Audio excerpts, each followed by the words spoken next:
naqd shaklda pensiya tarqatishda fake ID qo'llana boshlandi. Assalomu alaykum. Omonmisiz, qadrdon muxlis?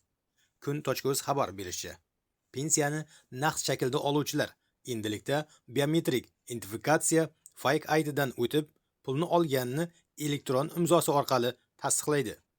Pensiya jamg'armasi xabariga ko'ra, shu orqali hisobotlarda pensiya to'landi deb yozilib, aslida to'lanmay qolgan yoki pul boshqa shaxsga berib yuborilgan holatlarning oldi olinadi. Fuqarolarni biometrik identifikatsiya qilish fake ID orqali naqd shaklda pensiya to'lash boshlandi. Pensiya jamg'armasi xabariga ko'ra, oktyabr oyidan boshlab hududlarda pensiyalarni naqd shaklda to'lashda fuqarolar biometrik identifikatsiya fake ID orqali va ularning imzosi elektron shaklda olinyapti. Endilikda to'lov jarayonida bo'lishi mumkin bo'lgan Xalq banki tomonidan hisobotlarda to'landi deb hisobot berilib, amalda fuqaroga to'lanmaslik yoki boshqa shaxslarga to'lab yuborish holatlari oldi olinadi, deyiladi rasmiy xabarda.